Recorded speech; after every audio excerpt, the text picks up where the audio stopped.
Everything begins with a sound that shouldn't exist, a dry crack right in the center of the chest, not like a sudden fright, but as if something ancient, hidden, exhausted had finally fractured from within. It wasn't physical pain, it was something deeper, as if a forgotten shadow had breathed for the very first time. And as that sound echoed, something awakened, something he had tried to ignore for years, something that had always called but was never heard. Today he would feel it. Today he would remember. Today he would walk through what has been paralyzing him. Because if he doesn't cross it, he will return to the same life, to the same emptiness, to the same endless nights filled with silence and unanswered questions. This is the last moment before everything changes, the final silence before the portal. And it was there, exactly there, that everything began. He woke up before the alarm, but not because he was rested, because of pain. His chest burned as if fire had grown inside him. The anxiety had texture, rough, hot, clinging to the ribs. His head was heavy, as if the entire world were trapped behind his eyes. And the first thought appeared, repeated, predictable, painful. It won't change. Nothing ever changes. He didn't believe in energy, not in vibration, not in spirituality. He thought all of it was nonsense, self-deception, emotional escape. His life was practical, objective, raw. And yet, behind all the rational certainty, there was a tiredness he could never name, a silence that hurt, a loneliness without shape, but with weight. On the way to work, he tried playing music. Nothing fit. Everything felt distant, cold, dead. He arrived late, again, sat at the same desk, breathed the same stagnant air, heard the same complaints, and carried the same sensation of living a borrowed life, a life that wasn't his. By 10 in the morning, he wanted to leave. By 11, he wanted to disappear. By 1, he was fighting not to collapse in the bathroom. There was a scream trapped in his throat. I can't do this anymore. But no one hears a scream that never comes out.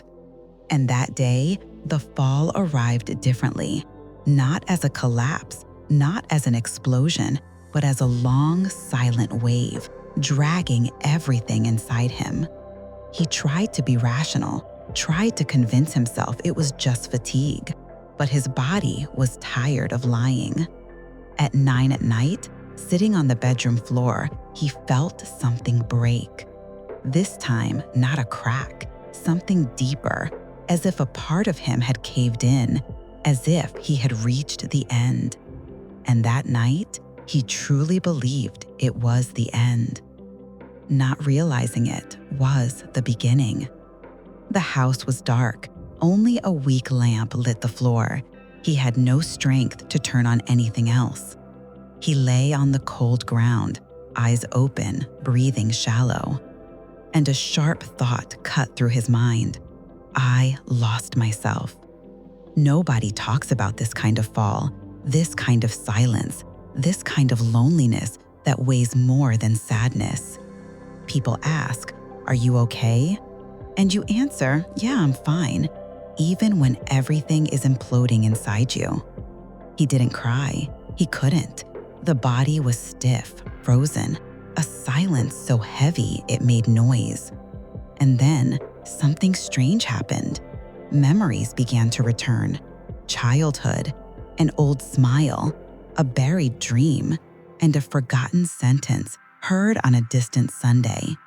Create in me a pure heart. He was never religious, but the phrase didn't come as a prayer. It came as a breath. The silence grew, turning into desert, an inner desert with no doors, no windows, no direction. And in that desert, something tiny happened, almost invisible, almost too small to matter. a thought. What if I'm wrong? He tried to push it away, but the thought returned, persistent, gentle, stubborn. What if it's not fantasy? What if something exists that I can't see because I'm too trapped inside myself? He took a deep breath. For the first time that day, the air entered harshly, but it entered. And when he believed nothing would change, something breathed inside him. The next morning, he woke up strange, not lighter, not healed, just different.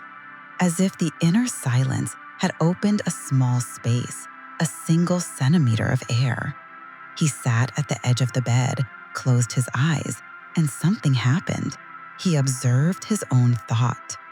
As if watching his mind from the outside, he saw patterns, repeated phrases, fears disguised as logic, cycles, loops. He saw that he was the one feeding his own fall.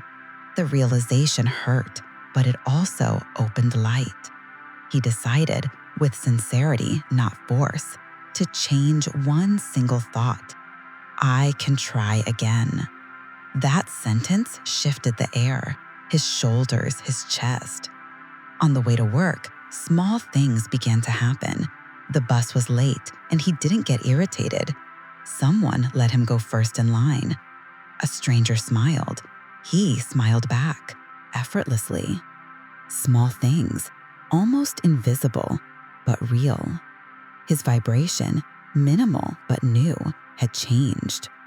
He still didn't fully believe in the law of attraction, still called it coincidence, but he began noticing patterns, began sensing that life responds to the vibration born silently inside the mind. Space opened breath, breath opened calm. And almost accidentally, he thought, what if I deserve more? And in that invisible gesture, his entire life began to move. The following days changed, not because something magical happened, but because he changed. He woke and breathed with presence. The weight still existed, but didn't command. The shadows appeared, but without power. Dark thoughts surfaced, but found light. Small steps, small openings, small choices.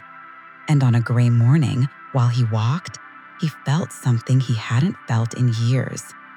Peace. Not exaggerated happiness, not ecstasy, not miracle. Peace. Simple, clear, silent. A peace that whispered, "You're back."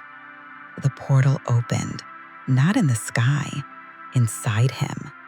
He smiled, softly, genuinely, reborn. And he understood. Life responds to the vibration you sustain within. External change is always the consequence of internal change. Everything changes when you change. Now I ask you, which part touched you? What inside you wants to be reborn today?